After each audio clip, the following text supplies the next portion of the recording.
Date published Sunday 3 September 2017-139. Sir Alex Ferguson used to shout at Wayne Rooney and Ryan Giggs more than any other Manchester United players, the club's record goal scorer has revealed.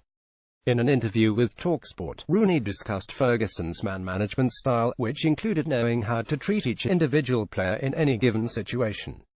Unsurprisingly, Rooney describes Ferguson as the best manager he has played under. "Take that, Steve McLaren. That happened with me and Giggsy more than anyone," Rooney told TalkSport when asked about Ferguson's infamous hairdryer treatment. "We were the players he had a go at most. But he knew when he had a go at us too. The characters we were meant we would go out and improve.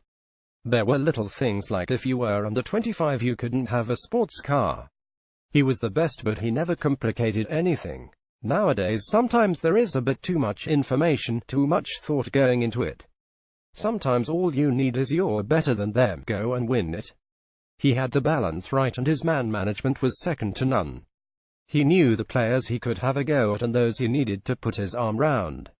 September 3, 2017, 7:02 p.m. September 3, 2017, 609 p.m. September 3, 2017, 458 p.m. September 3, 2017, 12:49 p.m. Have your say in our forum.